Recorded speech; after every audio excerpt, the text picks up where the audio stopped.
Hi, everybody. Good evening, and thank you for joining us tonight. Wherever you are in the world, I hope you're very comfortable and you have a cup of tea, or if you're doing some cooking, you're going to listen along and enjoy. We've got a lot of really nice content for you tonight, and we've got a few little sort of interactions that you can have play along with. We have a poll tonight where you can answer some questions about if you're studying cosmetic science or you're interested in studying cosmetic science. And also, do you know what career path that you're wanting to do in the cosmetic science? This just gives us an idea of what kind of content that we can create in the future for you guys.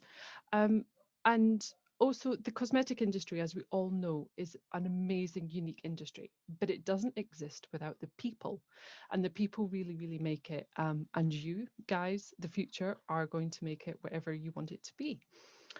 So if you have any questions or comments throughout the presentations, please put them in the Q&A box down below, not the chat, because it will be fed differently to us, so we'll be able to address them properly in the Q&A. The whole session has actually been pre-recorded for your technical comfort, because believe me, I've been there when internet drops out or something goes wrong. But we are all here, me and the speakers are all here watching with you, so you're not alone, and we can all enjoy together. So without further ado, here's the presenters. Our first speaker this evening comes from a cosmetic scientist graduate from London College of Fashion, Pippa Harman. Pippa is a cosmetic scientist with 10 years experience working across R&D and commercial roles at both global corporates, so Reckitt Benckiser and Boots, as well as high growth startups Beauty Pie and Illamasqua. She is now the co-founder and CEO of Renewed, an online skincare recommendation service which combines computer vision and clinical expertise to empower consumers to make their best decisions for their skin. Hi, my name's Pippa and I am the co-founder and CEO of a company called Renewed, which helps people to find the right skincare for them using human expertise and machine learning. So when I was asked to speak today, I jumped at the chance. I'm very proud to work in the beauty industry and really excited to kind of give you guys a bit of a insight into my journey to today and also into what we do at Renewed. So I first fell in love with cosmetics, in particular skincare, when I was a teenager. I used to go into the local town, into Boots, and I would look at all the different skincare products that they sold. And I would look at the back of pack, look at the ingredients list and think, I really wish I understood what this meant, but I didn't. So I would read the marketing copy and I would look at the packaging and I would kind of make my decisions on which sounded the most exciting. And I would try lots of different skincare even at that age. So when I learned that there was a cosmetic science degree at London College of Fashion, I obviously knew instantly that that was for me. Science was always kind of my strongest subject, but I always wanted to be a bit more creative. So finding something that kind of married these two things in a passion that I already had was kind of really, really exciting to me. So I did the degree and then I went into formulation type roles. So my first role was with Reckitt Benckiser up in Hull, working on brands such as Bonjela, E45 and Veet, working in the labs, making changes to formulations and things like that. That was actually a placement year. And then on graduating, moved to Boots, working for the No. 7 brand and another brand called Boots Laboratories, which is the kind of equivalent that's sold outside of the UK but in the rest of Europe. And I kind of loved formulation. I loved creating the products, getting into the lab and making things, but actually realised that a lot of the ideas were happening slightly earlier on in the process. So in Boots, it was on the brand team, people doing all the market research, understanding the user needs, and creating concepts of products that they would then brief. So I decided to try that a role in kind of that part of the process. So left Boots and moved to a company called Illamasqua, which is a colour cosmetics brand, working in their product development department. and that basically is all the idea creation, and then it's briefed out to a third-party manufacturer who create the products and send them back for review. I really loved it. I loved working that side of things because you got to be involved in the whole process. But I was working in colour cosmetics and my true passion was skincare. So I then moved to a company called Beauty Pie, which is a direct-to-consumer beauty subscription founded by Marcia Kilgore, who is kind of a visionary within the space. She founded the Bliss Bar chains and Soap and Glory, and was my all-time idol of the industry. So I got to work with her for 4 years, again in product development. Part of their concept is that it's a subscription model, so you need to create a lot of choice. So we were launching a lot of products, almost one every week. So it was a real chance to work with loads of amazing suppliers, to launch kind of anything we wanted. So a really, really amazing experience. But from there, I kind of realised that there was a gap in the industry for unbiased advice. So I'd been giving recommendations to friends and family for years, and it wasn't until somebody said to me, you know, I don't know what I'd do if I didn't have you to ask these things. And it got me thinking, you know, what are people doing that aren't in the industry or don't have a connection in the industry to ask about products? And really there wasn't a solution to find, you know, unbiased advice on which products to try. You know, you can go into store, but it's typically just one brand that you would be speaking to, and online is kind of very overwhelming in this space. So I decided to build Renewed.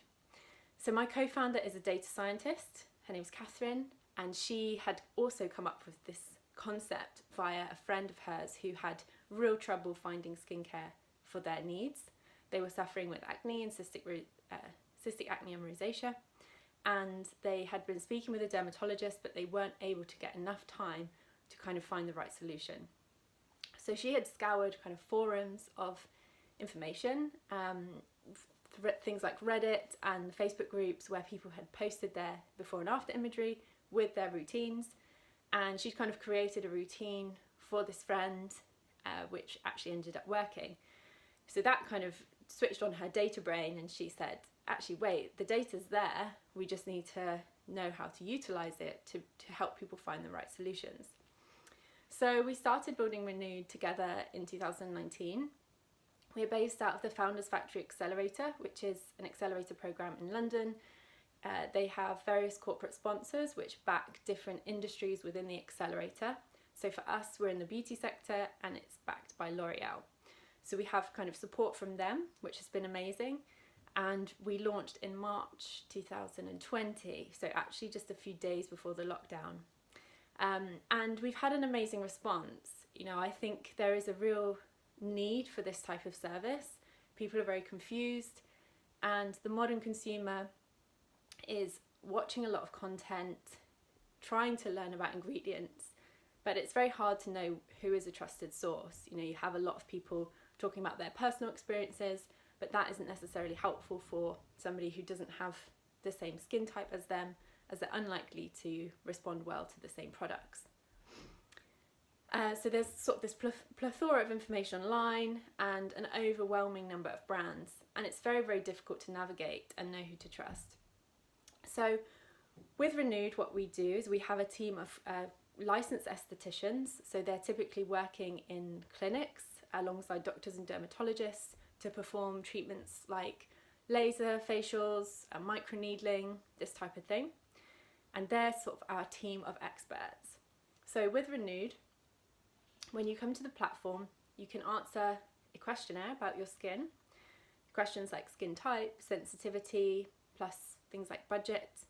And if you want to go through the free route, we can give you some product recommendations that make sense based on your questionnaire.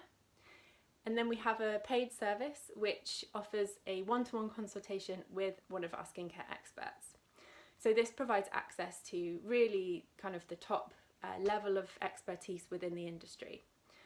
They have really extensive training on the skin as well as skincare, and they're able to recognise lots of different conditions that perhaps you may not even kind of understand yourself. So they connect with our experts, and the expert will create a detailed skincare plan for that user. So that includes exactly step by step how to use each one. It includes how to introduce actives into the skin, because things such as retinol or acids can take a while for the skin to adjust. So you need to kind of introduce incrementally over time.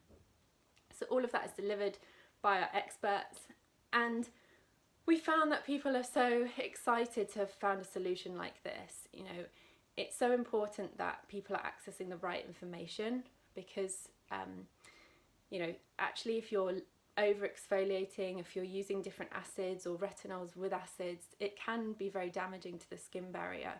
And I think this new sort of awareness of ingredients and thirst for education from the consumer is a great thing, but actually there is so much conflicting information, and if you read the wrong information or if you're not clear how to use things, you can actually cause damage to the skin. So we're trying to provide kind of trust and transparency within the industry, offering totally unbiased recommendations from our team of highly trained experts. And I think this is really important in building trust back into the industry, because it sort of lost its way a little bit with the consumer. People are choosing to take information from you know, personal experiences from other kind of influencers or people through social media, rather than trusting kind of brands, which is really a shame. So that's kind of a bit about what Renewed does. I think if you are thinking about going into the industry, there are so many opportunities for different types of roles which will suit kind of any interest within the industry. You know, I myself have worked in formulation, worked in commercial product development, and I'm now kind of running a business which is a very different kind of role again. So there's so much diversity in what you can do within the industry, and I think, yeah, it's a fantastic place to work. Lots of creative, intelligent people, and yeah, it's a lot of fun as well. So if you have any questions or want to contact me about anything, I'm very happy to, you know, make time to talk to anyone that's kind of interested in getting into the industry. So my email is pippa@renewed.co, and yeah, I would love to hear from you. Thank you. Our next speaker tonight is Professor Paul Matz. Paul joined Procter & Gamble in 1988 and has spent the majority of his career in R&D, conducting research and development methods to feed the technology pipelines of brands such as Olay, Max Factor, Dolce & Gabbana, and SK2, and others. As a Victor Mills Research Fellow, he has specific expertise in measurement and modelling of all aspects of skin structure, function, and appearance, sun protection, and the psychology of the perception of the skin, among others. Paul is a regular keynote speaker and contributor to a wide variety of external academic and industrial conferences and meetings, both within the UK and internationally. He is a past and present University College London School of Pharmacy lecturer and a visiting professor for the London College of Fashion and chair of the Cosmetics Europe Expert Team Regulatory Aspects of Sunscreen Products, and a Fellow of the Royal Society of Arts and the Royal Society of Chemistry. He is a proponent of community dermatology and involved in and highly passionate about several projects in Africa related to skin disease and its prevention and treatment using low-cost, sustainable materials. Paul is married with 3 children and, when he has time, a fanatic UK scuba diver and a BSAC instructor. Take it away, Paul. Well, hello everybody. It's great to be with you, and what a privilege to be able to talk a bit about my career in science. So thank you very much to the organisers of this event for asking me. Let me share my screen with you, and we can make a start. All right, here we go. So my name is Paul Matz, and a bit about myself first of all. I am married to the lovely Ali for 32 years. I've got 3 great kids, John, David, and Emily, and my eldest boy, John, is married to the lovely Faith. I'm a bit of a sort of outdoors guy. I love climbing mountains. This is me with my son. on the top of Kilimanjaro in 2011. I love cars. This is my race-prepared Datsun 240Z, 1972, and a fanatic UK cold water scuba diver as well. Fairly humble beginnings, without any sob story. Came from a fairly poor family in rural Wiltshire.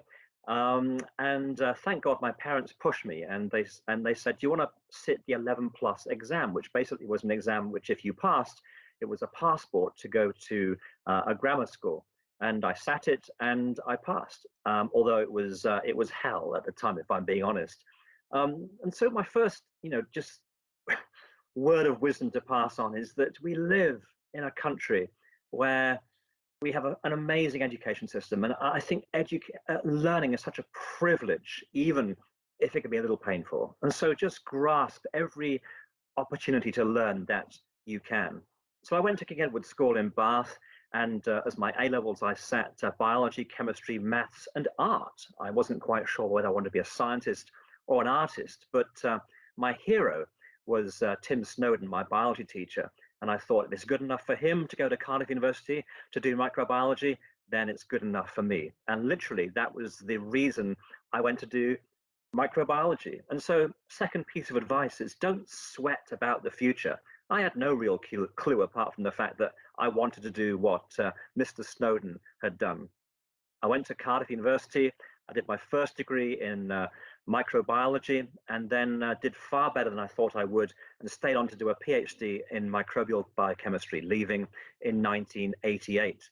I met my wife during my first degree, and we ended up getting married in the last year of my PhD. I said yes to her. But my third point to you is actually cultivate saying yes in life. As I look back on my career, I've generally just said yes to requests that have come along, and it's led me to some amazing places. Just say yes. And finally my PhD, I started applying to a whole bunch of different companies, and ended up getting a job with Procter & Gamble, which, if you didn't know, is the world's largest fast-moving consumer goods company. As you look across the swathe of brands here, I'm sure you'll recognize many of the brands that you'll be familiar with, probably in your own home as well. And so I joined the skin and personal care business unit, and remain there to this day. I joined as an industrial microbiologist, working in the lab, preserving a lot of our formulations, also working on the Clearasil brand, developing anti-acne actives, but also supporting our skin care manufacturing plant in Neenah, in County Tipperary in Southern Ireland, and also traveling the world and crawling around manufacturing plants and contract suppliers, developing sanitation routines, all sorts of good fun. But it was in 1992 that a guy called Chris Gummer tapped me on the shoulder and said, how do you fancy coming to work for me, starting up a skin measurement group? And so I gave it 24 hours, came back to Chris and said, yeah, why not? That sounds great fun. And it's funny how life can sometimes hinge on these, what you think at the time is just a small decision, and actually changed the course of my life. And so to this day, I've supported the Olay brand, but also worked on developing the technology behind brands like SK2, Max Factor, CoverGirl, even spent 2 years helping to take Dolce & Gabbana into prestige skincare, working directly with the Italian fashion house. Amazing experience. And so, another tip is, it's like, Matz, how did you get to do that stuff? It's like, well, I just got my foot in the door with Procter & Gamble. And once you're inside a large corporate like P&G, actually, you can pretty much do whatever you want to do. And so, talking about whatever you want to do, sometimes people say, have you had to compromise on the science? Absolutely not. And I'm actually pretty proud of the fact that across the years, I've done, I think, pretty good science. I've managed to publish over 60 publications in peer-reviewed journals, write over 20 book chapters, 56 conference poster publications, stand on a platform and give 134 keynote or invited speaker presentations, and published over 15 patents. I'm not saying good old me. I'm just making the point that because I wanted to, I was able to look my academic partners in the eye and actually not too bad a comparison in terms of my output as a publishing scientist. Just as a quick glimpse into the sort of stuff I've been able to have fun with, back in 2000, I started asking big questions like, why do we humans look like we do? And so worked on an optical model of skin and published in this area, but also developed methods to measure appearance. And this is a technique we developed with a small company called Astron Clinica, able to separate out the chromophores, the molecules that cause color to look the way it does, hemoglobin and melanin, as you can see here in this image. And then we used this technique, we validated it, we published it, and then used it to support the launch of technologies into the marketplace. In this case, an 8-week controlled, blinded, randomized clinical trial looking at the effect of niacinamide and N-acetylglucosamine in reducing the unevenness of melanin-based features. And so we supported the launch of this product here, Olay Definity, at the time the largest launch that Olay had made, and it was very successful. As part of that launch, we took the same technique and took this into stores like Boots in the UK, Target in the US. It was one of our very first examples of taking technology to point of sale to help women look at their own skin in a very different way. This was taken up by the Financial Times as a great example of a large giant like P&G working with a small startup like Astron Clinica. And I was interviewed for this Financial Times piece. And then I worked on So What? So you have uneven coloration in your face, so what? And so I've partnered with evolutionary psychologists for over 15 years now, published 14 peer-reviewed papers in the area. And we've shown that it's really all we humans drive to find visual cues of youth and health, and therefore the construct that we call beauty is right at the heart of why we try and improve facial skin. This is our first paper looking at the distribution of melanin and blood in human facial skin. And in 2005, trust me, these rather weird pictures represented the cutting edge of what you could do in terms of modeling human appearance. This work was taken by our advertising agencies and turned into TV copy, would you believe? And I had a phone call saying, would you appear in the advert? And so would you believe I ended up on this advert on US television, national television, for about 2 months, much to my hilarity and surprise. And I've taken part in BBC Horizon programs, even had a spot on How to Look Good Naked. I hasten to add, talking about cosmetic products and ingredients. And then other unexpected things. I talked about the fact that I partnered with Dolce & Gabbana and ended up having a very nice dinner with their leading model in Singapore, where we launched this product. Lastly, I would say, having, I believe, taken so much from this amazing career, I think it's important to give back as well. And so across the years, I've taught a lot externally and was made a visiting professor at the School of Pharmacy, now part of UCL in London. I've also lectured since 1993 at the London College of Fashion on their Cosmetic Science degree course, and was also made a visiting professor there as well. It's a wonderful thing to do, to give back. And also helped the College of Fashion launch a lecture series year after year, looking at different aspects of skin in the context of fashion. I've also spent many years, again since 1992, either being part of or chairing groups that have developed technology and methods to measure the performance of sun protection products. Look at a pack of sunscreen, look at the SPF number or the UVA symbol. Then my teams have developed those methods. And bearing in mind that skin cancer is by far the #1 cancer on planet Earth, this is very important technology. And we've published our techniques, and they've now ended up as international standards used by countries all over the world. And then lastly, probably my most unexpected sidestep was into the world of skincare in resource-poor settings. In this case, co-founding an NGO in Ethiopia to help people with a devastating skin disease called podoconiosis, lower leg elephantiasis, where 1.6 million people suffer in quiet desperation in Ethiopia. We've done some good science in the area, and last year we had the honor of winning the Association of Photographers annual award for pictures of our patients taken by my good friend Matthew Joseph. So 10 minutes has gone very quickly. Here's my closing thoughts, summarizing the points that I made. Learning is a privilege. Grasp every opportunity that you can get. Don't sweat about the future. You'll find that there's plenty of years in front of you and life will take you to some very interesting places. Cultivate saying yes. You'll be amazed at the doors that open. Get your foot in the door. Don't worry about the destination. Just get your foot in the door and you'll be surprised at what you can turn your hand to. And then finally, give back. You've been given much.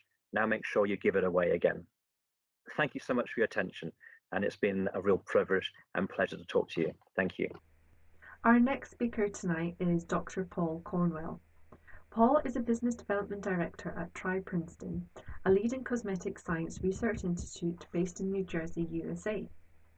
His role is to help Tri through bringing in research funding and partnerships. Paul also sets up and organizes scientific courses and events for this institute. Paul has 25 years experience working in cosmetic industry and working in various leadership roles in Unilever R&D and PZ Cussons. He has many publications and patents in skin delivery systems and hair fibre sciences. Paul is a member of the Scientific Programme Committee at the UK Society of Cosmetic Scientists, and he is a visiting lecturer on cosmetic science courses at Liverpool John Moores University and at Sunderland University. Paul also contributes to the evaluation and statistics models on the UK SCS Cosmetic Science Diploma course. Hello everyone and welcome to beautiful Cheshire and welcome to the Pheasant Inn overlooking the Cheshire Plains out towards Chester, where I come cycling sometimes. Hopefully it will be open again after this horrible COVID episode and you can enjoy it too. My name is Paul Cornwell. I'm talking to you today about my career in cosmetics research and development. So I'll just share my screen. So here we are, a career in cosmetics research and development. Nice picture to start with, which to me says a lot of things. Obviously, I'm the one all the way on the left. And then it's me kind of with my friends for a long time in many cases from the cosmetics industry. And it says a lot to me because the cosmetics industry, we're also connected and a community in a way. And, you know, these guys were helping on the TRI Hair Science and Claims course, but they're also people we've known and worked with for a long time. Starting going from left to right, there's myself, there's Trevor Evans from TRI, Jill Westgate from University of Bradford, Steve Barton, consultant on skincare claims, and Bob Hefford, a consultant on hair care claims, all of whom I've known for a long while. Nice. So I thought I'd just tell you first about what I do at the moment and what TRI Princeton is. Many of you might not have heard of TRI Princeton, so it might be nice to explain what I do in my role there and whether, you know, one day you might want to do something similar in a similar sort of company or even in TRI. So TRI is a research institute based in Princeton, New Jersey. I represent them around the world, based in the UK, but the rest of the team is based in Princeton, New Jersey. And I go over there quite a lot to work with them. And we're focused on hair and skin testing for cosmetics and a wide range of other applications. We also do stuff on textiles and even bone and teeth and things like that. We're supported by the industry, mainly in America, but globally too, to do our research. We're seen as a centre of excellence and something to help push the industry forward in terms of research and techniques. So we get sponsorship from all the companies on the left-hand side. Quite a diverse bunch of people, some nice pictures here on the bottom right. From left to right, Vanessa Castro is a student who helps us on the website. She's based in Penn State University. And then we've got Dea Zivoda, who now works in Farmer but worked with me on a master's project at Liverpool John Moores University. And then some staff members from TRI at a New York fair, Nesta, Jennifer, Brittany, Shruti, and then Resma working on the FTIR on the right-hand side. So, you know, a nice diverse bunch of people I find working at TRI from many different parts of the world. For example, Anesta is from Lithuania, Jennifer's from South Africa, Brittany's American, Shruti's American, but Resma's from Nepal. So, you know, it's quite diverse. One of the things I'm involved with in my role is to try and bring research projects into the TRI. And we have what's called Consortium Projects, which are funded by multiple sponsors. And two projects that I've been involved with trying to pull together and bring sponsorships in for are one called Textured Hair, which is understanding problems associated with the hair and scalp for textured hair. And we've brought in 10 sponsors for that, and it's $1 million program, which is just finishing now. And then we've got another one just starting this year on hair movement. We've got 3 sponsors, and that's bringing in nearly $100,000 in sponsorship. So, you know, these are big programs trying to push the industry forward through collective effort. We do a lot of publications in TRI, just some examples here. And just recently I've been involved with setting up a library on the website where we house all of our publication and videos of any events we've been involved with. Take a look, the address is down the bottom there. If you're a student, it's a great resource. Talk to your supervisors about getting access to it. Some universities have already, some are looking at it. So I know Sunderland, you do, but others maybe not yet. You know, one of the things I really enjoy about my job is I get involved in a lot of education and courses. Here's a little photo montage of all the things I've been involved with the last couple of years. You know, the top left is a nice picture of the course I did on skin methods a couple of years ago now in front of the old house in Princeton. In the middle there, the TRI Talks, which is a kind of a video presentation series that I organised last year during the first lockdown, which we're repeating with TRI training this year, starting in March. Watch out on the website for dates and how to register. It's free. And then other courses, the ITC conference I attended at bottom left, and then the diploma summer school at the bottom there from the SCS, which I'm involved with. And then the right-hand side, me in Brazil, presenting on behalf of TRI, funded by the IFSCC visiting lecturers program, which gets people around the world to share knowledge to other cosmetic associations. And the guys drying the hair in the picture there in Liverpool, and that's one of the practical classes I do there. So it's quite diverse and fun, and I like that part of my job. Well, of course, you've got to bring the money in. And one of the things that brings the money in at TRI is our testing services. And I'm involved with trying to promote that and trying to reach out to clients and develop that business. There's a picture here of me and colleagues from a lab that we work closely with called Monasterium Laboratory in Germany in cosmetics, where we ran a trade stand trying to advertise our wares and promote our testing services. So, you know, there's hard graft there in terms of dealing with hundreds of customers a year with testing services and bringing that into TRI to bring in valuable finances. So what sort of roles do we have in TRI? Well, at the moment, we're looking around for undergraduate internships and maybe even PhD placement students. Just an example on the left here, Vanessa has been working with us for a while now. She's a student undergraduate at Penn State University. She's so enthusiastic about hair care and hair science that she wanted to get involved with TRI. It was lockdown there. She couldn't come to TRI in Princeton itself for a summer internship last year.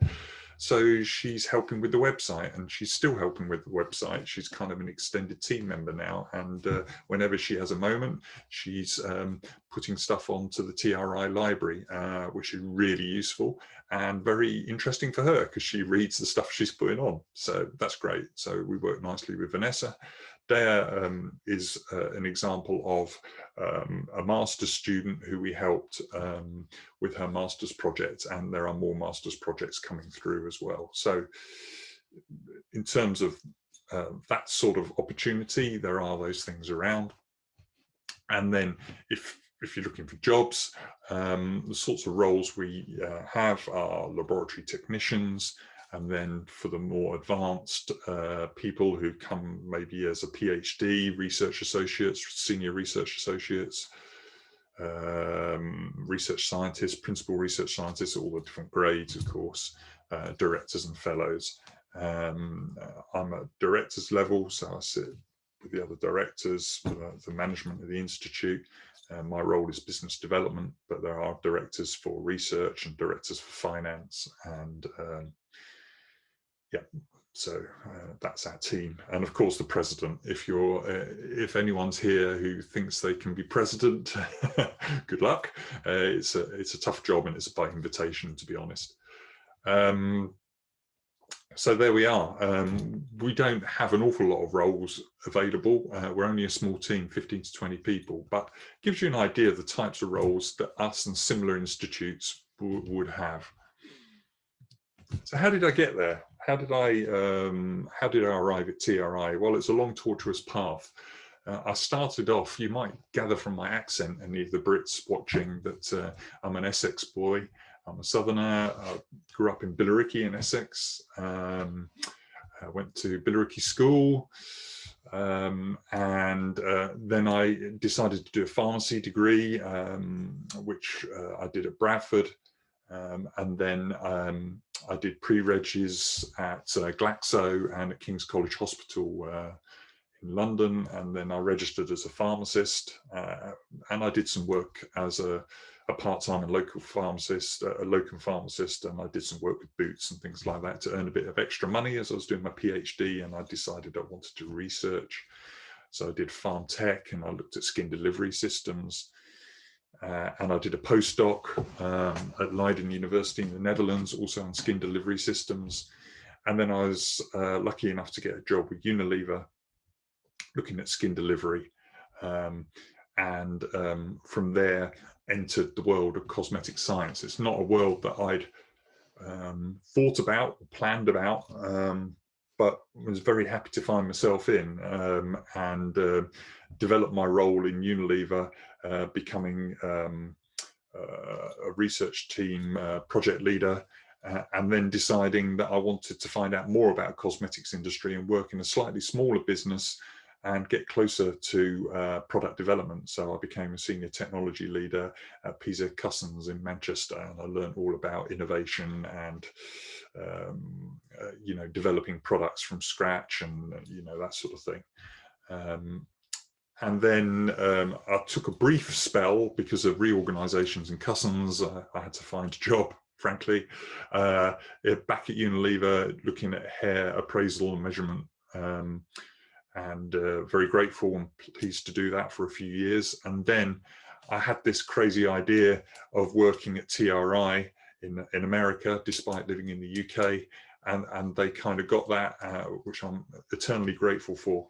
And I've been working with TRI for the last 3 years. So what did I learn from this journey? I suppose anyone watching maybe think about, you know, the quality of people I've worked with over the years, some of whom you've seen photos of through the presentation, has been first class. And I guess to improve yourself, you try and work with the best people, and Unilever definitely a very high quality company, as are PZ Cussons, as are TRI, and I learn so much from the people I have around me. So yeah, try as best you can to put yourself in the position where you're surrounded by people who know more than you and can teach you stuff. Just as a bit of fun to finish off with, here's a picture of me. I don't know exactly when it is, but it's about 1996, 97. I've been in Unilever for 2 or 3 years. I'm looking very young at the back there. And I just thought it was funny to see some of the people in the crowd who've since become colleagues stroke friends over the years. Stuart, who's now president of the SCS in the UK and has a very successful role in Q-Test, leading Q-Test, and then Jill Westgate, again leading the cosmetics cluster in the UK, and a business development role at University of Bradford in the Skin Science Centre, a long-standing friend. And then Tony Rawlings, my big boss back then, who is still the big boss of cosmetic science in the UK and skin science, and has been awarded various medals since for his work on skin science. So, you know, it goes back to my point, you know, these some very good people, and many of the others too, very good people, and you learn so much by the people you're surrounded by. And that's it. Thank you very much for listening to my little story and learning about TRI, and I would heartily recommend a career in research and development in cosmetics. It's stood me in good stead, and I've had a very enjoyable career and continue to do so. Thank you very much. Our next speaker tonight is Francesca Rapola. Francesca has a master's degree in pharmaceutical chemistry and technology, specialising in cosmetic science. Francesca joined CTP in May 2018 and is working as a regulatory affairs manager. Previously, Francesca worked in regulatory affairs and regulatory and development for a number of companies, gaining knowledge in product compliance, claims and claim substantiation requirements for the UK and Ireland. Francesca is responsible for UK and EU regulatory matters concerning cosmetic products, ranging from the cosmetic regulation, the chemical regulation REACH, claims, borderline aerosols, Brexit, and any other relevant sectorial regulation. On the important topics of Brexit, Francesca works extensively with the CTPA members to engage with the UK government and other relevant trade associations on the future of the UK regulatory framework for cosmetic, and feeds into key insights for the Brexit negotiations between the UK and the EU. Good afternoon, everyone. I'm Francesca Rapola. I'm Regulatory Affairs Manager at CTPA, the Cosmetic, Toiletry and Perfumery Association, who's the UK trade association for the cosmetics industry, representing the UK cosmetics industry at stakeholders level like government or commission via Cosmetics Europe. Thank you very much to the SCS for having me today at the Cosmetic Careers event. I'm just going to talk you through a little bit my career experience and my post-university life experience, and I hope it does give you some good messages, some good tips on what you could expect, but also how you could feel when you finish university. So I'm going to start first by describing a little bit my work experience. So I've been working in the industry for almost 8 years. I know it may not sound a lot, especially comparing to other speakers that are here today who've been working for a whole life and much more than me in the industry. It does feel a lot for me now at the moment, if I think that already almost 8 years have gone. And I covered a little bit different areas and different roles that are available within our industry. So I first started in research and development, looking at product development, working with third-party manufacturers and helping them to develop the formulation that we were looking for the brand, looking for formulation benchmarking, ensuring that you know, whatever products we were developing at the company was up to the competition, for example, but also because I was the only sort of science technical person in the company, I was also responsible for general product compliance. So also checking the regulatory side of the formulation, ensuring there isn't any banned ingredients or that restricted ingredients were actually following the restrictions, for example, compiling the product information files, doing the notifications, checking the artwork.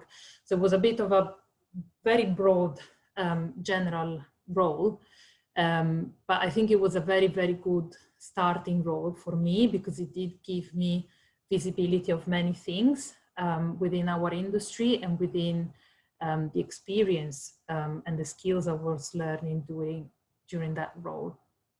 And after I moved into another role within research and development, and it was in another company, actually being responsible for claims for it was for a hair category within that company. And I was looking after the claim substantiation dossier, helping to develop that. So it was you know, suitable in terms of claim substantiation for the UK market.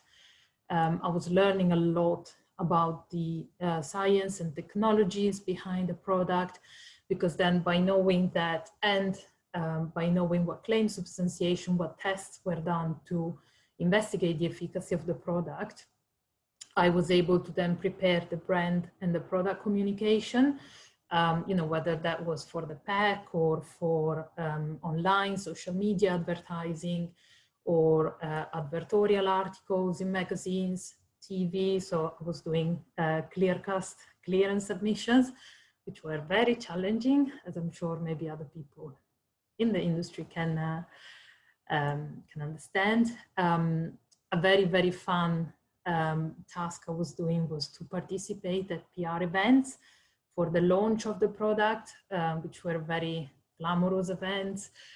Doing presentations for the journalists so that they could have enough information about the product in order for them to write the article.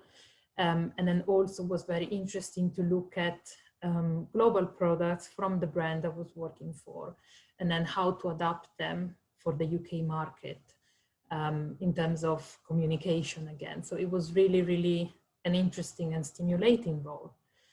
And then after, I moved into regulatory affairs, which is the role I have now at CTPA as regulatory affairs manager.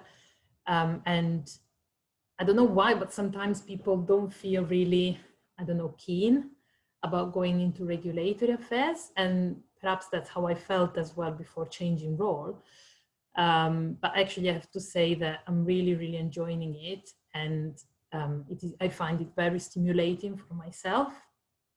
It might be because being at a trade association is a very proactive regulatory role, because we actually work on the regulations before they are set into place. So maybe at a company, you have the regulation and then you have to ensure compliance and interpretation of the law. Whereas at the trade association, in addition to doing that, you've got all the background work of engaging with government, with other stakeholders, and you know, actually try to influence and advocate for those future policies so that whatever law then is set into place after is suitable for the industry and is not too burdensome for industry to be able to meet those requirements. And whilst you do have the, the reading, assessing and writing and, all the more technical side of things, the role is very interactive because you do interact with many people at government level, at other trade associations, with members, and you sort of build a huge network of people. So if you're someone, social and quite open, I think it's very rewarding in that sense as well, not just from a purely work point of view. And, I have experience in these 3 areas of the cosmetics industry, but, I was able to see, and there are many other roles available within the industry, whether that is in actual formulation development or technology development, or technicians in the lab, or quality control, marketing, and I'm sure you hear the other speakers with many different experience. It is such a broad industry with so many opportunities that you really have, it's like Wonderland where you have so many things, and then, you struggle to choose which one you want. But I think it's really, really good for having so many opportunities, but also to have the flexibility to choose, because we are an industry where it's not where you are labeled with whatever first job or whatever first role you get, then that's going to be the one that you keep for the rest of your life. Within companies and within the industry, there is a bit of a culture where people can develop professionally and personally, so they can explore different roles within their careers and actually experience many different things and learn many new skills, and they can actually feel satisfied with their career. I know, comparing to many other people in the industry, I'm still sort of in the first beginning stage with my only almost 8 years experience. But I have to say that so far, I feel fulfilled and I feel satisfied about my career, about my role. And I met very nice people. I learned so many amazing things, whether they are from a science point of view or non-science point of view. So I think it's a very, very fun and nice industry to work for. I certainly wouldn't, change whatever I've done in the past. And I talk about my, university, post-university experience, but I did have the occasion to work in the pharma industry with an internship while I was at uni, and when I did my master thesis project. And I don't want to talk negatively about other sectors, but if I have to compare, I am completely happy with what I've done and what I'm doing, and to have taken this path rather than maybe having continued somewhere else. And in terms of, university experience or life after university, I didn't put any text here, but I think this picture is quite enlightening of maybe emotions that go through in your mind, in your heart as well when you finish university. So, I studied pharmaceutical chemistry and technology, and I thought I would have worked in pharma or anything, scientific side. And then I learned about cosmetic science in the last year of university, where we started, choosing different paths. And I actually started realizing how much I enjoyed working with cosmetics, formulating cosmetics, assessing their efficacy, and all the things I tried at university or during the internships. And I really, really enjoyed it. And again, I thought that was going to be my path, but then when I graduated, I sort of had a lost moment, a lost mix of feelings. And I was like, is that really what I want to do? Or shall I try and do something different? And, there can be some people that really know what they need to do for all their lives. And, that's the path they want, that's the path they get, and they go for it. Whereas I felt being in front of the picture you see here with many options, many directions. Shall I stick to what I studied? Shall I stick to what I liked? Shall I try something different and maybe I find something else that I really, really enjoyed? I really didn't know what to do, and I thought, is there something wrong with me? Very likely there wasn't, but it's just that I think nowadays in this world we are presented with so many, so many opportunities and so many different things that we can fulfill in our lives. So I actually tried something completely different outside of our industry, and I realized I didn't enjoy it. And it's actually good to try and go for something different, because then you're sure 100% that that thing you don't like, and you never leave with the question mark, oh, what if I did that? Would I have enjoyed it? At least if you try, you know what you don't like. Or if you try, you know what you like, and maybe that's where you need to keep going. And even if you are, sure that you want to work in this industry, as I said, there are many different roles and many different opportunities. And I think you should go first with maybe whatever you feel more passionate about, what you think you've enjoyed the most during your university. And then don't think that that is going to be exactly what you will do for the rest of your life. As I said, there are many different roles, there are many different opportunities. There is a very nice flexible culture in our industry, so you can be given different opportunities throughout your career and experience many different things. So, don't feel lost, don't feel scared maybe to try and fail, or, maybe you try and it goes super, super well. I think like with everything in life, unless you try and take some risks, you don't know, what is actually going to be with that experience. And it's always best to know what you like, to know what you don't like. The important thing is that if, whatever you're doing, you're passionate about it, and you actually strive for doing things, and you're actually enjoying what you're doing, because that will actually make you fulfilled and satisfied within your career. And I think this is what I planned, to tell you with my presentation. I thank you for your attention, and I know there is the Q&A later on. So I don't know if you have any questions after, you can ask me, or I don't know if you want to tell me how you feel as well. That might make me feel better that, we're not the only ones who can feel a little bit more lost. Up next is Marianne Cadoux.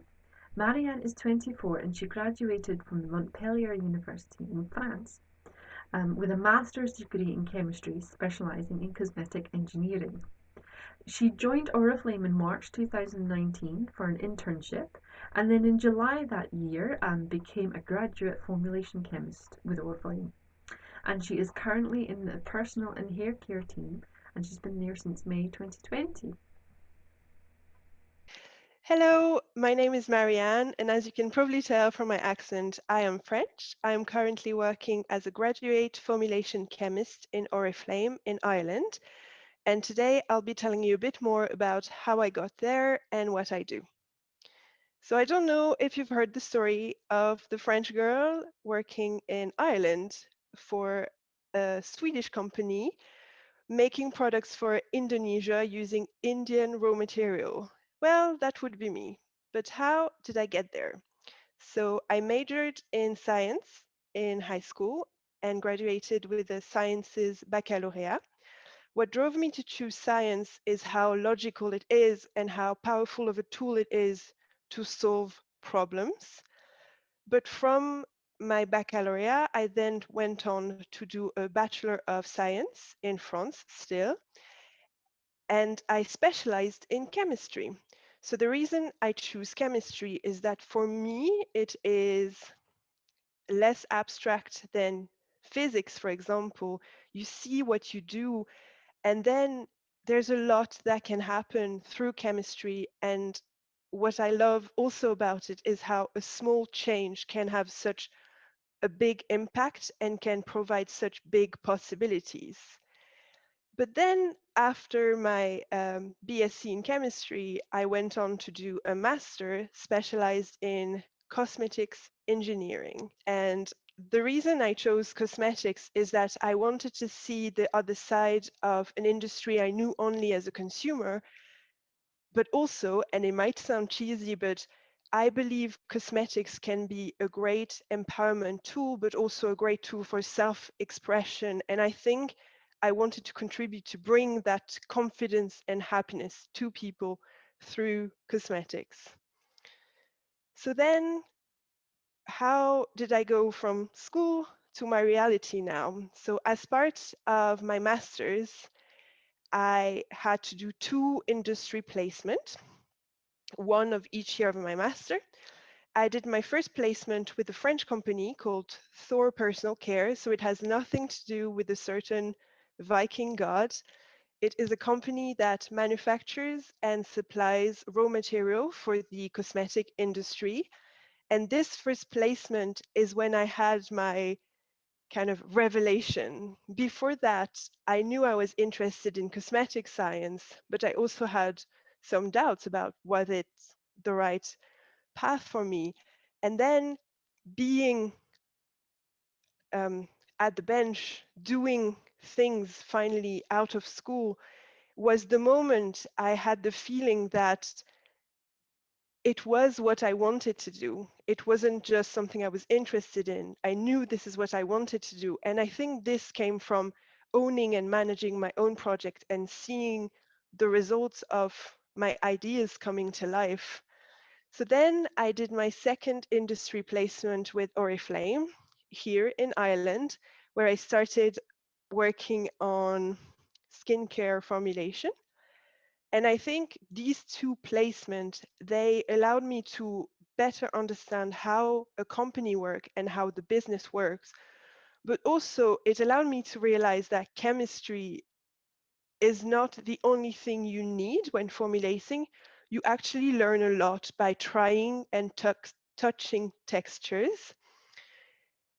But then my Oriflame placement was the door to more opportunities because I'm still here in Oriflame. I worked a bit in the skincare team, and then May last year, I joined the personal care team, which is the team that works on shampoo, body washes, body creams, but also other products such as toothpaste and deodorant. And when I was preparing this presentation, I was trying to think, how does it match what I wanted my job to be like? And there's a few things, and more than a few things, that actually match what I wanted. I'm working abroad. I'm working on finished products rather than raw materials. And I get to have some diversity in my routine because I'm working on more than one type of products. So I've told you a bit about my background. Now a bit about what I do as a formulation chemist.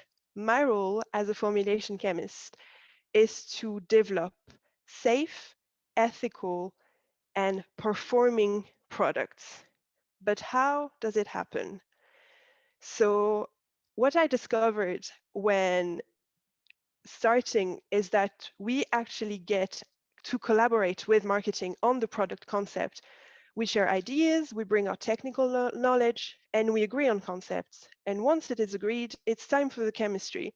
But the chemistry doesn't exactly start at the bench, because at first we need to look at raw materials, see if we want to source new ones, but also look at what the market is like. Once we have that, then we can hit the bench.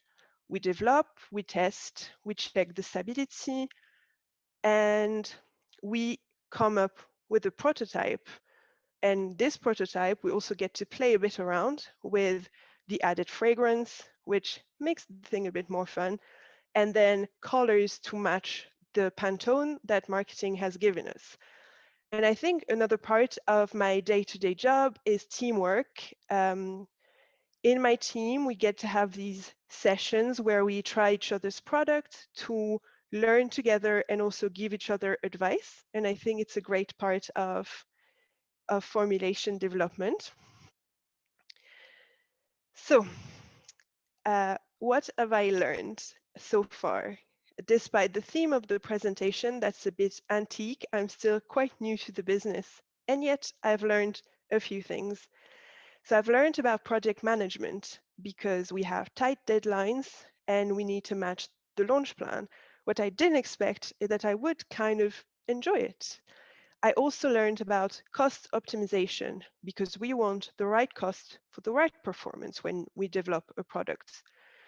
I also realized how many people are involved in product development because yes, the formulation chemist does the work at the bench, but then we need the support of the scale-up team, the packaging team, the claims team, the regulatory team, and so many more teams. So that's one of the things I learned.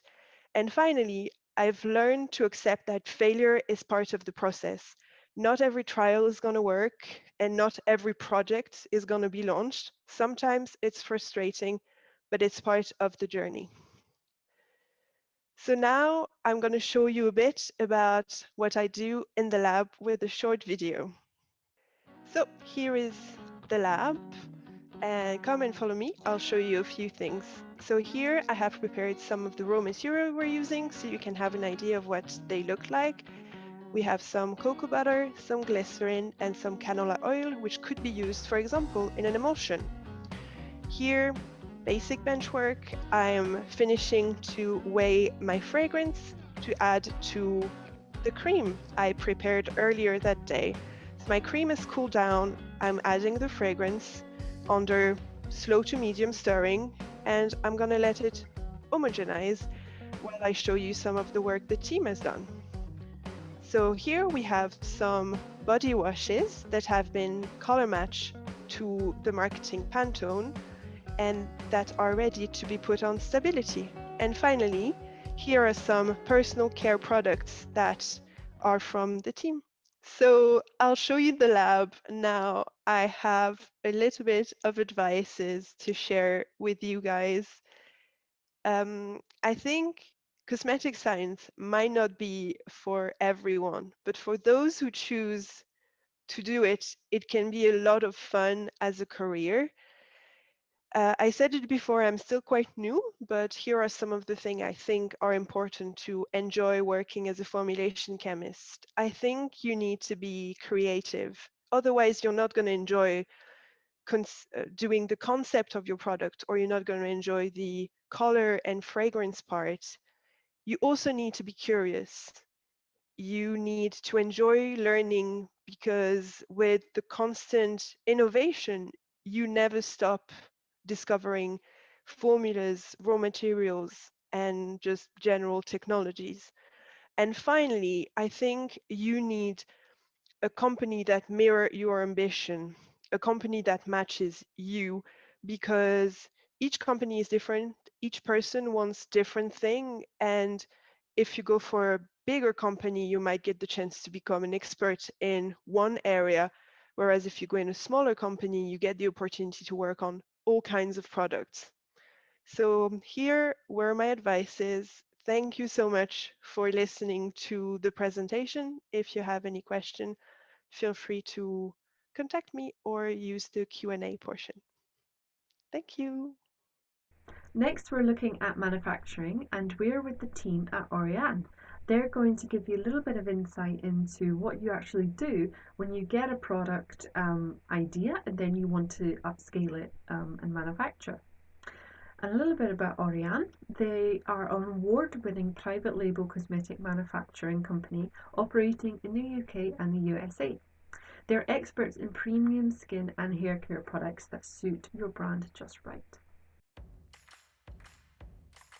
Hi, so my name is Sarah and I'm the process chemist here at Oriane Personal Care. As part of the process team, we are the link that joins up manufacturing and the laboratory. So when a customer's had samples from the lab, we need to make sure that we can make exactly what they've had before on our large scale equipment in manufacturing, which is not always as easy as it sounds. So we also have to make sure that next time round, manufacturing can make it exactly the same way. So that is where the process team comes into it. And we're going to take you through what we do on a day-to-day basis. So here we've got Lucy, who's one of our lab technicians, and Laura, who's our senior development chemist. Laura, can you tell us a bit about how new projects get kicked off? Yeah, so new projects will get kicked off with a brief from the customer. In this brief, it'll detail the type of formulation they want, the nature of the formulation, any ingredients that they want to use, and it'll also detail the amount of units they want to buy, the fill size, and all of these details will kind of give us a really early indication of the manufacturing methods and instructions that we'll use. And Lucy, where do you come into it? So once Laura has formulated a product designed by the customer, it'll be passed to me to create in the lab. I'll be taking notes of any pH adjustments, any viscosity readings, any special methods that I've used whilst making it up in the lab. Other things like hot fill temperatures or any notes of strange things happening that might be relevant to Sarah and her team in manufacturing.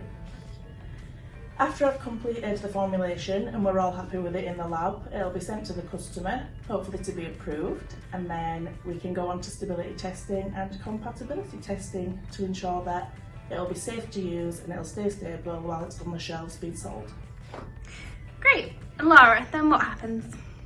So after the formulation's been approved, the customer will then place a purchase order for the formulation. This kind of kickstarts the seal process, so we will make a series of lab-made approval products that act as a lab reference for when we then manufacture the product later down the line. It's also at this stage where the development chemist sits down with the process chemist to review the lab-made manufacturing method to translate it over to what would be used for the main vessel. So here we've got Polly, who's our process technician, and Callum, who's our process manufacturer, who manufactures all our first productions. Callum, can you tell us what happens next in the process? So once the customer has approved the formula from the lab, they will have to place an order with the customer service team, and then that order will go on the system and we will have to have a look at the order quantity to work out the batch size that we will start off with. So we'll do like a bit of a risk assessment with the type of product that we are trying to make. So washers, water-based, like water-thin products and hand gels are quite low risk, so we will usually start off with a bigger batch size because we know it's going to be a lot easier to replicate what they've made in the lab. And then, so yeah, emulsions, balms and scrubs can be a bit more difficult, so we'll start off with smaller batch sizes. So we'll more than likely use the pilot vessel that we've got downstairs, batch that we have raised, and that will then come through to me to make. So I will first check them on and make sure I'm happy with the orders, the temperatures and any like special instructions that may be on there. And so then I'll start the batch stage by stage, checking each part, make sure I'm happy with how it looks, look like and what the customer's approved. So once I followed the method right to the end, we've got what the product should look like. I'll then have to go and test it, so for the pH and vis. Great, that's the passing off of the bulk. Polly, what happens once we've then scaled up the bulk? How do we get that to the customer? So once we've scaled up the bulk, we take a sample from the manufactured bulk and we'll put it in the correct packaging. And then when it's in the correct packaging, we'll take it down to an account manager just to make sure that they're happy with it as well, just to make sure they're happy with the component and the bulk we've made, and it compares to the lab seal that's been made. And then we'll send it off to the customer, await their approval, and then as soon as that's been approved, we can run it downstairs on the line. So now we're with Magda, who is our packaging lead here at Oriane. Magda, please can you tell us how you get involved in first productions? I'm involved in the projects at the very early stage when the customer brief their products to Oriane. So I'm involved in the initial packaging assessment, packing feasibility if specific packaging format is suitable and we can we can fill on our existing packing lines. I'm also involved in the scoping, the lab testing, trials, and the approval process to make sure that the packaging meets the customer requirements.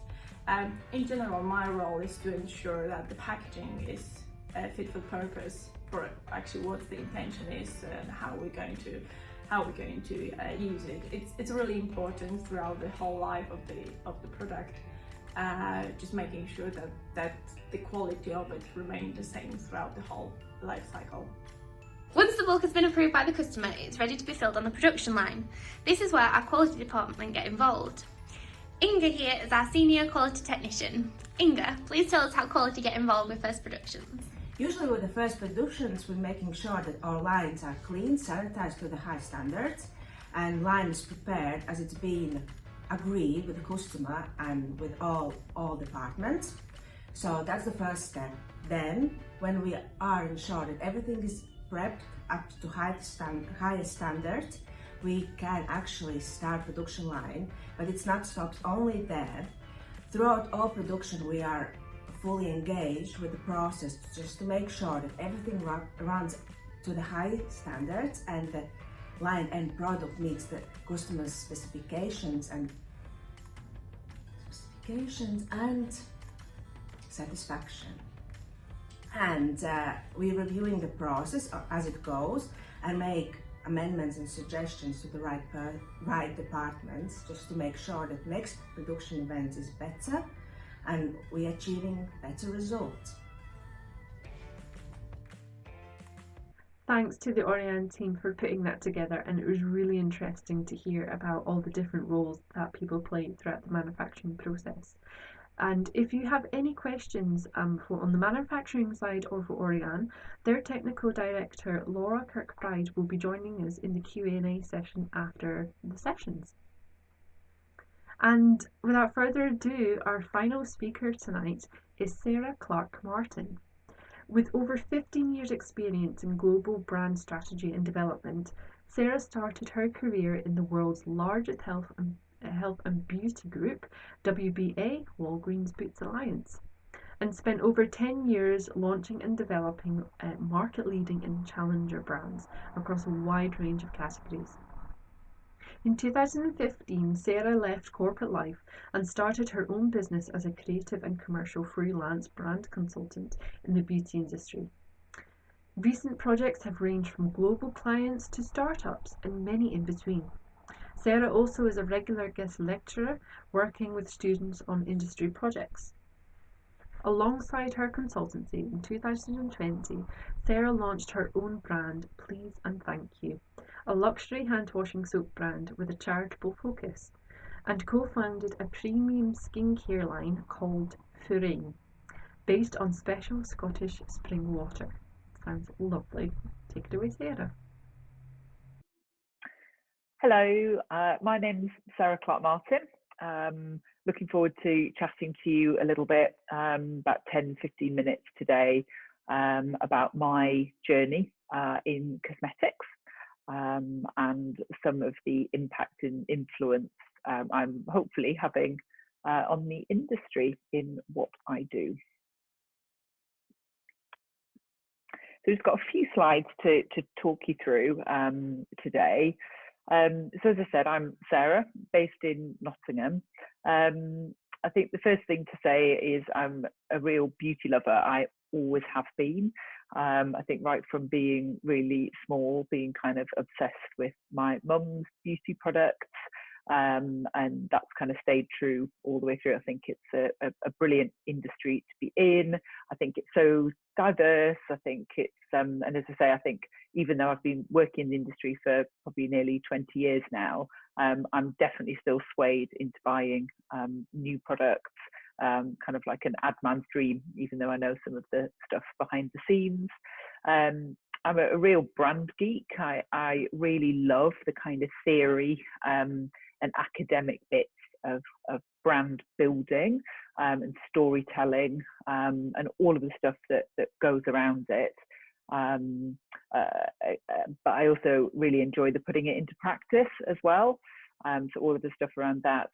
My business, which I'll talk to you about a little bit more in this session, is a brand consultant. So I work with a number of different brands, from large to startup, helping them with mostly some of the strategy behind brand building. So really kind of making sure that a brand has got a great story behind it. It's a very crowded market. There's an awful lot of products and brands out there. So making sure that it's unique and stands out from the crowd, and that it's really kind of true to what the brand is trying to achieve, and is really exciting for people to want to buy. As of 2020, I'm a brand owner, so I started my own brand, which I'll talk to you a little bit more about. And also super important to me, very important at the moment, is I am a mum of 2 young girls, who I'm at the moment currently homeschooling, as well as doing some of the stuff above, which is makes for a busy and interesting life. Okay, so talking about my cosmetics journey. I started in cosmetics in about 2004, and lucky enough to, if I'm really honest, accidentally start working for Boots in Nottingham.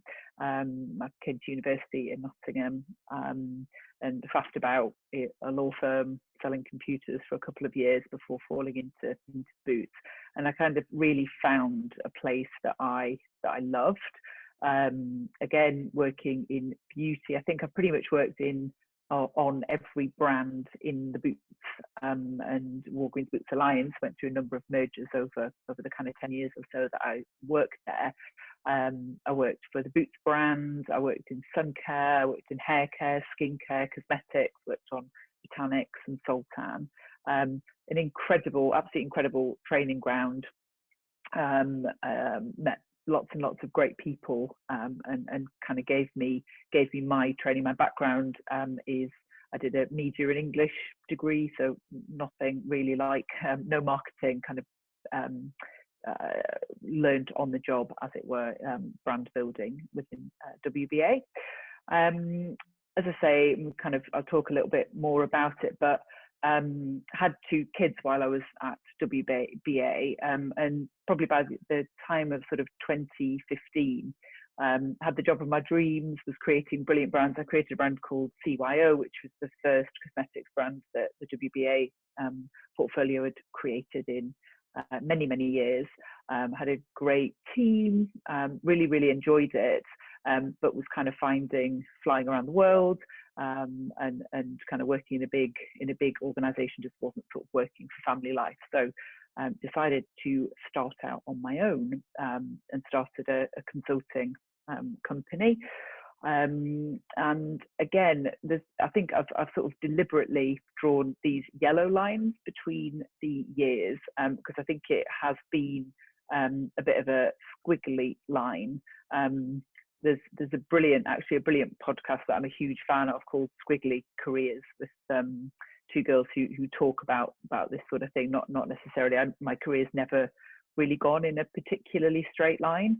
So sort of, I definitely made the decision to start out on my own, but yeah, as I say, no sort of grand plan, but I've been really lucky since starting up on my own to work for a number of incredible businesses, from some of the bigger ones. So did some work with Weleda in Switzerland, worked for Well Pharmacy, Binsina, a pharmacy chain in Dubai, and then to sort of more medium-sized businesses. Josh Wood, did some strategy work for Josh Wood, really incredible business. And then a number of startups, which is kind of what I've been doing a little bit more of recently. So startups generally when a business owner's got an idea, and has come from maybe a sort of slightly different area of business, and kind of wants some cosmetics and toiletries support. So yeah, worked with a number of those. I do some lecturing in brand marketing, for a fashion course at Nottingham Trent University, which allows me to kind of still keep my hand in the brand geekery and reading lots of brand books, as well as I say, sort of bringing some of the more practical examples of putting it into practice. And so I've been doing that really happily for the last kind of five or 6 years. As we are all obviously aware, 2020 has been quite an interesting year. Had at the beginning of the first lockdown, had a great business, lots and lots of work, and then lots of phone calls sort of saying, oh, we're going to put the project all on hold. And then a couple of weeks later, people sort of picked the phone back up and said, actually, we'll keep them going. And now I pretty much do the majority of my work over Zoom. I used to commute quite a lot into London, probably twice a week. Now I haven't been there since last March. But again, I've kind of been doing a lot on Zoom, so really sort of adapted the way that I work, which has been kind of, I mean, I miss the people. I think some of the creative sessions I really miss. I don't miss the commuting, and it's definitely been better for family life being around a little bit more, except the maths in the homeschooling. I could give up that quite easily. And then in 2020, midway through last year, speaking to a few friends, we decided to start a brand of our own called Please and Thank You, which is a hand soap brand that kind of pulls on lots and lots of people that we've met over the years, so from sort of designers to social media experts, and has put a brand into the world that's hopefully going to do a little bit of good, because for every one bar of soap sold, we give one away. So the ambition is to try and sell lots of soap so we can give lots away. We've been working with, or we will be working with, a partner called the Hygiene Bank, which is a bit like the food bank for personal care products. So yeah, that's been a real, and we turned that around in, I think it was about less than 6 months, which is the quickest we've ever done a project of that kind of ilk. So that, as I say, that's been a really quick snapshot through the last however many years. And I think what I kind of thought it might be a little bit useful to talk about is I can kind of divide it into like different chapters. And I think kind of thinking about starting out in a big company, because you know, when I graduated, I had like an idea that I might want to get onto a graduate scheme, and then was rejected from about 3 or 4 of them. So I had to kind of take a slightly different path. But I think there's so many amazing points about starting out in a big company that worked really, really well for me. It definitely gave me a sense of direction. So although I kind of fell into boots, what I did, you kind of, when you get in there, it's so kind of structured that you sort of find yourself, and a lot of people don't like it, so leave. But for me, it just sort of gave me a bit of a sense of direction, that sense of progress and moving forwards. I found really, really rewarding. And you get kind of, because I started, I guess, at the bottom of the ladder, you kind of got promoted fairly quickly and ticked off lots of big achievements. So, it gave me a real sense of direction, and really kind of made me think, I can't believe I've actually ended up in beauty, which is an incredible business to work in, because it's, not kind of trying to build a story around ball bearings or something, although I'm sure ball bearings are exciting if you work with them. I think from a level of professionalism, it really gave me an incredible level of training. So it kind of raised my standards, worked with some brilliant people that I learned lots and lots from, about how to present myself and how to behave, even just little things like how to run a meeting, which having then, when I left WBA and kind of went out and worked in different businesses, realized that wasn't the way in a lot of other industries, and I think that kind of works really, really well. Things like public speaking, I was terrified, if I'm honest, for about the first sort of 5 to 10 years of my career of speaking, and then because I had to do it so many times, I still don't love it, but I do it so often it doesn't kind of terrify me in the same way that it used to. And kind of things like thinking on your feet and working under pressure, hitting deadlines. It was all, there was lots of support around being able to build up your confidence in areas that you wanted to build. So that was brilliant. And then I know it's a bit of a cliche, but the people, you just meet such a wide range of people. And again, some brilliant, and learned an awful lot from some, awful, and probably learned just as much from them. Had some pretty scary bosses, realised how I didn't want to lead a team, but met some brilliant bosses and realised how I did want to lead a team. And as I say, sort of, saw some really inspirational people. The beauty industry is also really quite small, although there's obviously a lot of people working in it. And that was really, really useful for when I left and went out on my own and realized that actually you kind of come across lots of different people in lots, so you kind of see the whole end-to-end machine in a big company. So everything from regulatory to formulation to marketing to social media to retail, and that's been really, really useful to have that network. And it's actually a really lovely network as well. Genuinely, people are really nice, and kind of want to help, and it's a really great industry to be in. And I think the kind of teamwork element was really important to me. I learned a lot about working with lots of different people, getting on with lots of different people at lots of different levels of seniority as well, which was really, really useful. So it's not right for everybody, but it was certainly right for me, and did me really well for a very long time. And I'm really grateful for the kind of background and training that I got there. But as I say, it then got to a time where personally it wasn't right for me, and especially from a sort of family point of view, it's really tricky, or I found it really tricky, and that's when I decided to go it alone. So I mean, it was quite terrifying, if I'm honest, that kind of first couple of weeks. You kind of have a blank notebook and a list of people to call. You don't really know where your first job's going to come from. Kind of say yes to everything, which is kind of a good thing. And then you sort of need to learn to say no to the things that aren't right for you. But it's super exciting. It was really exciting when I was working at WBA, and we worked on some brilliant projects, but there's nothing like the excitement of winning a pitch that you've gone for, or delivering a bit of work, or having a new meeting with somebody that you just kind of click, and it kind of it's kind of super exciting to be leading that for yourself.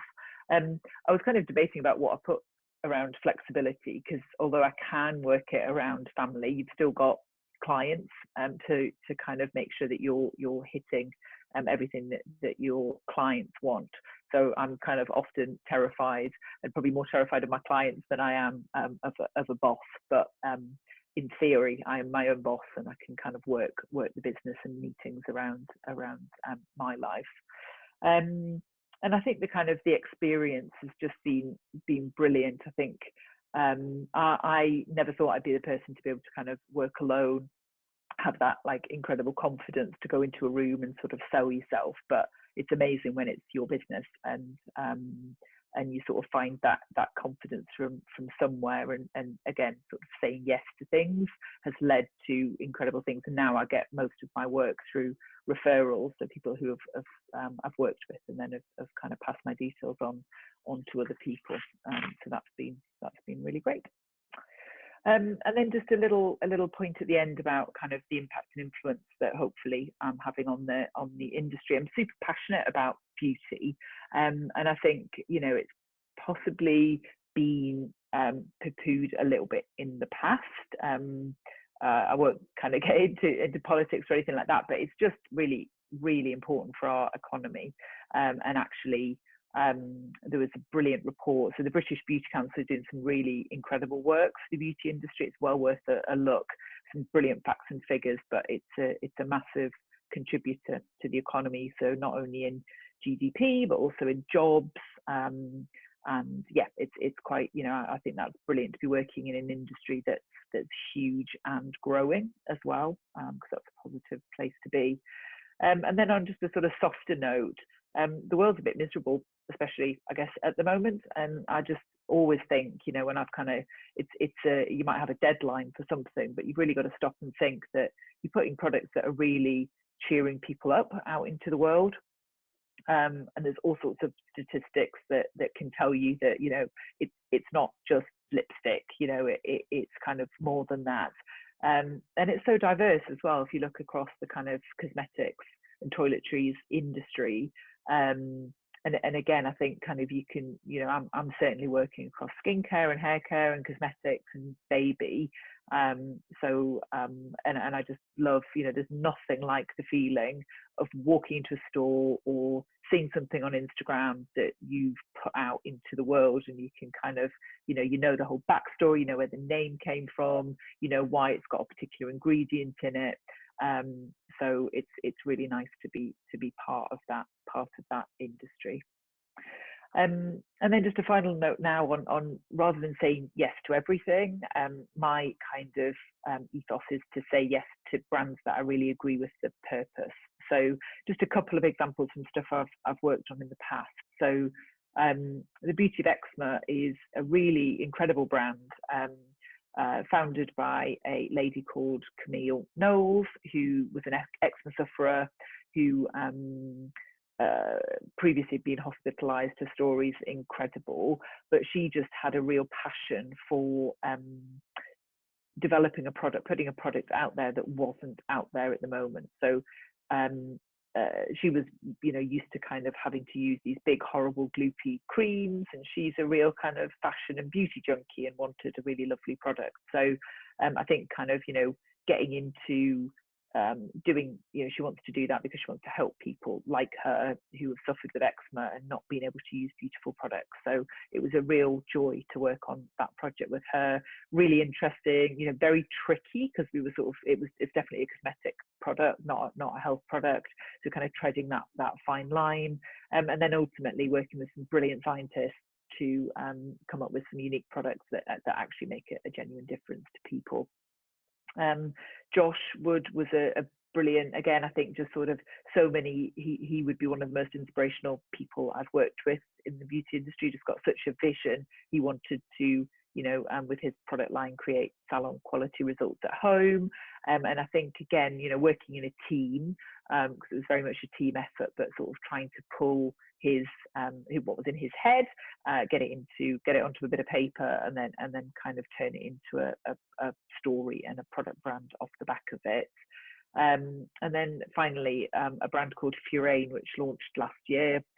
Really interesting story behind this, and this was taking an ingredient, so a Scottish mineral water, which had some really, really interesting clinical proof around it, and then turning that into a skincare brand and a skincare story. And again, one of the interesting angles that we took on this one was they had a medical herbalist that they wanted to involve in the scientific development, as well as what I would kind of call a kind of proper skincare scientist as well. So that was a really exciting project. And then finally, the brand that I mentioned earlier, Please and Thank You Soap. So this is a hand soap brand that is a one-for-one. So every soap that you buy, one's donated to communities in need. So again, just another example of, you know, slightly different category, actually a kind of what I thought when I was at Boots, a bit of a dying category, but certainly having a resurgence due to the kind of anti-plastic movement, and certainly more eco-friendly from that angle. Pulling a team of regulatory people, of design people, formulators, social media, and launching a brand from scratch in a pandemic has been a really exciting one as well. And I think that is all from me. It's been really nice to talk to you. It's not a little bit weird doing it on a screen, but thank you very much. Thank you so much, Sarah. That was really interesting and really nice to see like the brand side. And what we tried to do actually today was giving you an overarch of cosmetic sectors. And this is just a snapshot, so it's no means by all the limit of what you can do in the industry. We've had a lot of questions around how you can get into cosmetic science, which we'll address in a minute with all the speakers. But I was just going to give you a few little tidbits of advice and extra reading if you're interested. There's a new book that was out recently, and it's called Discovering Cosmetic Science. And I hope you can read there. And afterwards, we'll be sending out an email with all the information. And this is published by the Royal Society of Chemistry, and it gives a really good overview of all the sort of different areas of formulation design and chemistry, and yeah, discovering cosmetic science. If you know about cosmetic science, it's a good read. Believe me, even though I've been studying cosmetic science since I was in high school a long time ago, I need to top up my knowledge. So it's a really good book. Or if you just want an introduction to the subject, it's really, really good. So I highly recommend it. The next thing is the IFSCC, the International Federation of Society of Cosmetic Chemists. Mouthful. They have launched a competition called the Henry Masso Award, which will allow you to, if you win, you get access to the IFSCC conference in Congress in 2022. I hope we are all in person with each other by then. I'm in London, and there's going to be some links that are put into the chat right now, which are going to send you to how to enter this competition. It's writing a piece. So if you're a creative writer or a scientific writer that you really want to get to grips with the subject, that's really good to look at. And then also about learning cosmetic science, there's lots of university and college degrees which teach cosmetic science. But if you're looking for something that's, if you're already into your career and you want to learn a distance learning course, then the SCS provide a diploma in cosmetic science from a distance learning, and it starts every September. So if you register now, you're going to have several months of actually accessing a lot of the information.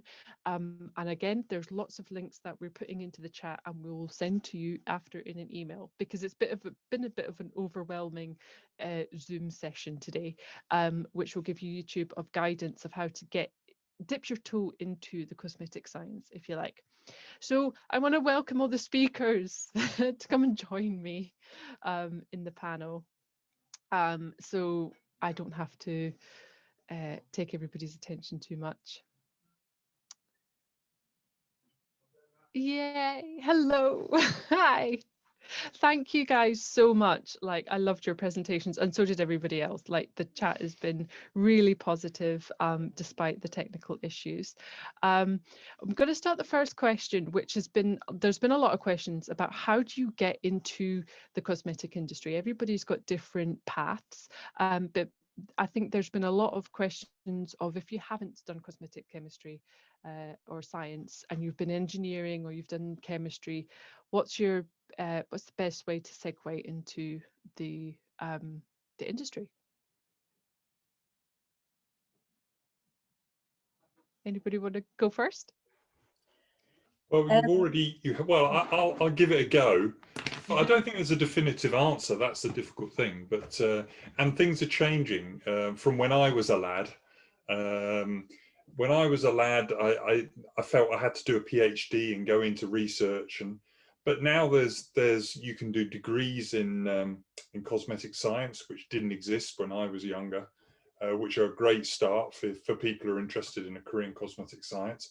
And people who've already got degrees, there's master's courses as well, which are fantastic. If you've, say, you've got a degree in biology or chemistry and you decided you want to do something more applied and you fancy working in cosmetic science, then do a master's course.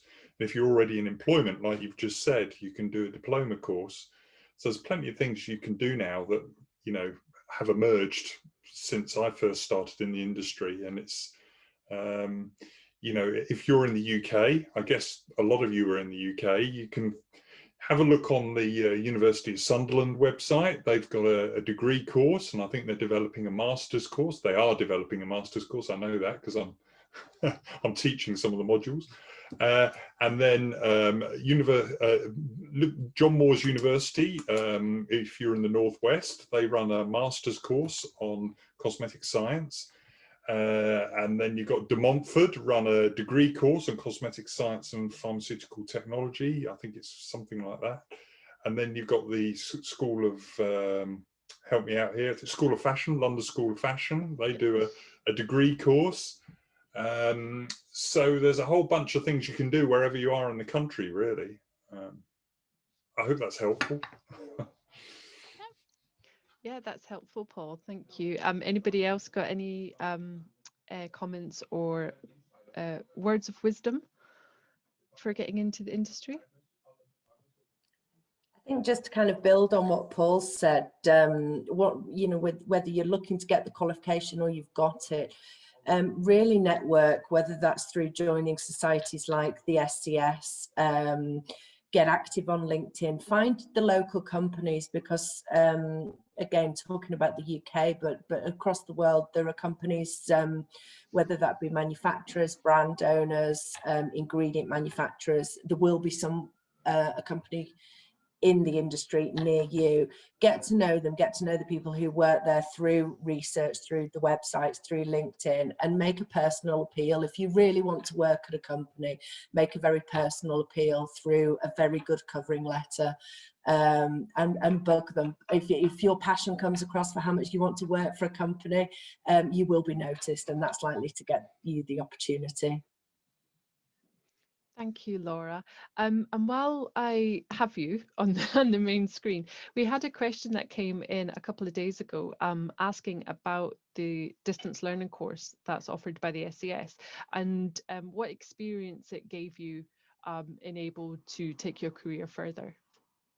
Yeah, I mean, personally speaking, it absolutely transformed my career. I fell into the industry accidentally. My degree was in chemistry, and I knew what I didn't want to do, but I really didn't have a clue what it was I wanted to do. And by chance or by luck, I was just applying for any job to bring some money in while I figured it out. And the job that I got offered was a development technician position for a contract manufacturer. So even with my degree, I started at the bottom in terms of my career. I worked as a bench technician working for cosmetic chemists, cosmetic scientists, like Lucy, who you saw in our video. And then after about a year, I got the opportunity to do the diploma, and that really transformed my knowledge, taking the chemistry that I'd learnt at uni, specialising in and applying that specifically to the cosmetics industry. And it gave me the platform then to gain a promotion to a cosmetic chemist. And I haven't looked back. Sort of 19 years down the line, I've been technical director of a manufacturing company for 14 years now, and it's a joy to go to work. So yeah, it's a real lovely industry to be in, as I think has come across from all the speakers tonight.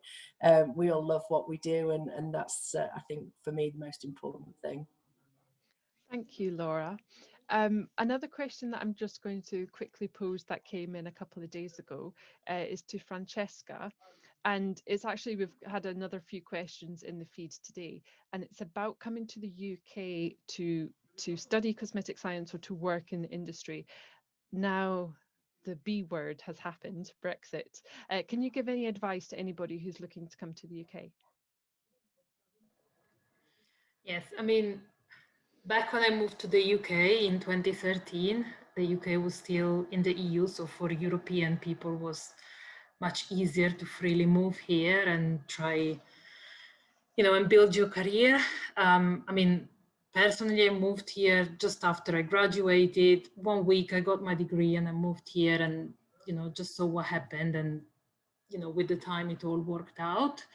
So, you know, as the previous speaker said in the Q&A, at the time. It was, I don't want to say easy, because it was challenging to change country, be alone in a completely new place, you don't know anybody, and you're sort of putting yourself out there, doing the networking, approaching companies, try to come out as passionate.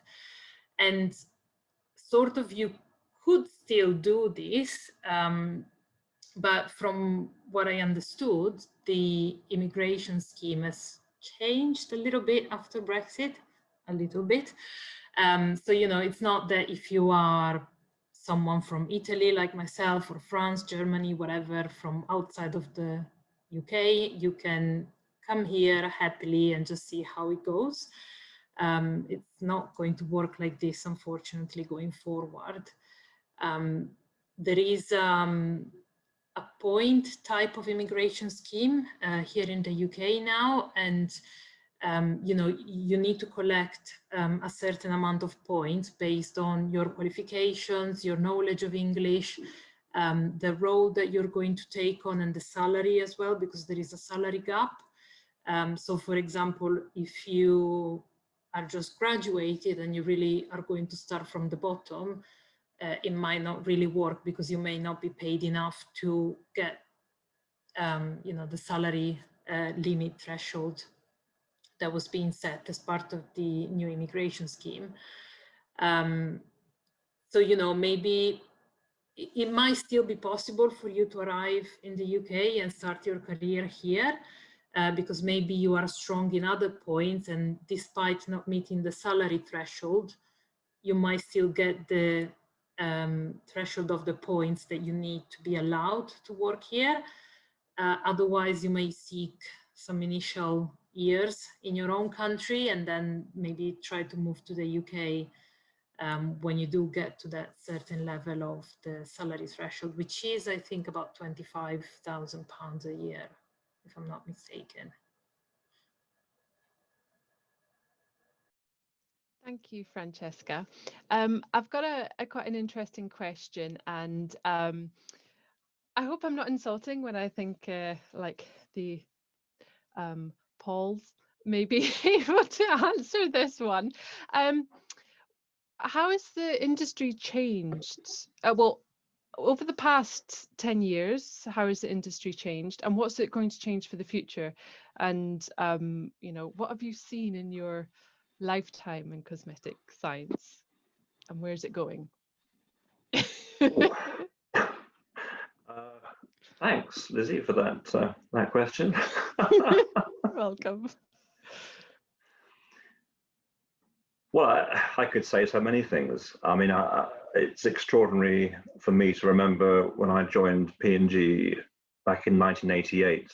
I mean, internet just didn't exist in P&G, and I remember there was rumors of this thing called the net, and then we had a designated person per department who was allowed to access the internet, to access the outside world. I used to type up my reports myself, and then I had an admin who would correct them for me with Tipex, and I mean, so I think genuinely, you know, the digital revolution has had an astounding effect on the industry. Even the ability to do research with, you know, peer-reviewed publications, you know, had to go to the library and use the index to look up the number to get the paper. And now, of course, you know, with a corporate account, I can access any paper in the world in a few seconds. Quite extraordinary. So I think the internet has sped up business. I used to send faxes. I mean, it's. I'm seeing Paul nod there as well. I'm not sure he's as old as me, mate, but I think something else I'd comment on. I mean, there's so many things I could say. Something else I'd comment on is from a regulatory point of view, I think we're in interesting times. I mean, watch this space. Within 5 or 10 years, we may see our sunscreen molecules go for good. And there's increased scrutiny around the substances that we are allowed to use. And, you know, think about, you know, when was the last big breakthrough? we had AHAs, BHAs, peptides, blah, blah, blah. And you think about it, the last 10 years, where's the next big class of active come through? And when's the next one? Interesting. So I think maybe the future will be more about how do we use our precious existing palette of materials, but in smarter ways. The whole concept of efficiency, making them work harder. The concept of delivery, borrowing tips from the pharmaceutical industry. I think clean beauty, I think, is a massive, not even a trend. I mean, it's a reality where, as an industry and as a consumer body, we're looking for more transparency, more traceability, more responsibility. I mean, I've talked too much, but what a massive change in the last 10 years. Thanks, I'll leave it there and let others speak. Yeah, thanks, Paul. If anybody else wants to, any suggestions for where the industry is going? Yeah, I was just going to say, I think, like the internet and kind of more recently social media. So and then sort of almost kind of all wrapped up in that is the growth of indie beauty and independent beauty brands, as opposed to kind of 20 years ago.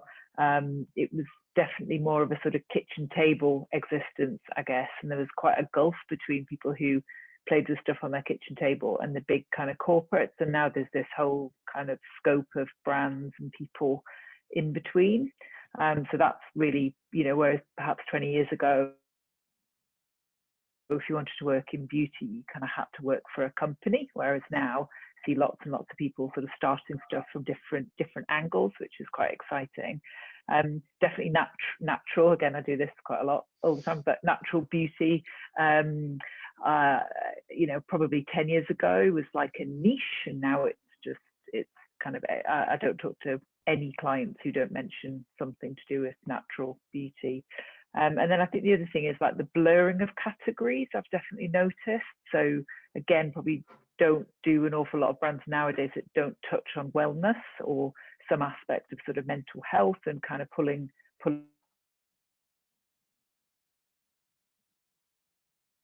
Oh, I think we've lost Sarah. I don't know if it's just my screen. My kind of observation. Oh, there we go. We have you back. Sorry, you just dipped out there. Sorry, I think it's my internet. I'm trying. Yeah. Actually, while we have you on the big screen, there's been questions about what's the different experience you get from working from a big company to a smaller brand. I think you're in perfect position to have experienced both. Can you give any advice on the difference? Oh no. Oh, we've lost Sarah. What we will do is, I mean, we've got her. Oh no. Oh no, we've got her. You go. Am I still here? Give me a wave if I go. Yes. Sorry, I've ended up hotspotting. Our Wi-Fi's just disappeared tonight. I don't know why. Yeah, I mean, kind of, I guess, sort of resource and money is probably the biggest difference. So, whereas I was kind of used to almost having lots and lots of resources at your disposal when you work in a big company, you don't really sort of think quite so much, whereas about kind of spending cash, although obviously there's budgets and all that sort of stuff. So I think, you really kind of look at where every penny goes in a small company. It's not to say it's done any less well, because sometimes that sort of that just kind of doesn't happen. But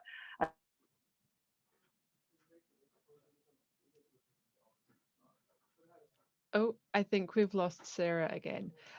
So see if she'll come back. Sort of trying to do things with a whole lot less cash and a whole lot fewer people. Okay. Perfect. Thank you, Sarah. You just dipped out there a little bit again, but not to worry.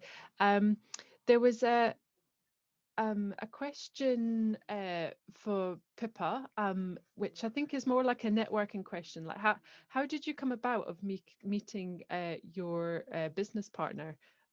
What's the, if you know? Yeah, it's kind of an interesting one, and I guess networking is really kind of the main answer. I'd actually been looking for over a year for somebody, and specifically somebody who understood machine learning but also was very excited about skincare, which was quite difficult to find this kind of combination of things. And just went to loads and loads of events, and actually I had completely given up, and then I met her at a Google Startup Campus event. So it's not very helpful advice when you can't currently go to events, but definitely it's about networks, and obviously with currently not really being able to do that, I would say LinkedIn is probably a really great resource to look for people who have the skills that you might be looking for in a co-founder, and just reach out to them. I think what I found pleasantly surprising is that lots of people are happy to give you an hour for coffee, whether that's in person or virtual, and to share their insights. So I think don't be afraid to kind of reach out to people that look like they might have relevant skills or networks with the relevant skills, and just kind of try and meet as many people as you can. And that's really the only way to do it, unfortunately. And then a little bit of luck has to be involved as well, I think. Thanks, Pippa. There's a lot of, there's a question about nanotechnology, and is this something that the industry is really focusing on in the future of product development and innovation?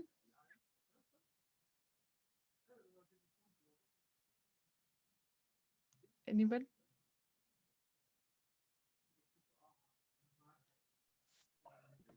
Well, I don't mind pitching in. Yeah. Well, I mean, I don't know if the question's asked from the point of view, you know, is nanotechnology safe? Maybe I'll answer that question.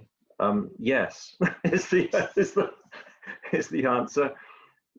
So I spent a large part of my professional life either part of teams or leading teams that develop the test methods around sun protection products. So the SPF number, the UVA symbol, all the rest of it, and of course metal oxide, zinc oxide, titanium dioxide, micronized, nanoscale particles of these materials have been accused of all sorts of things.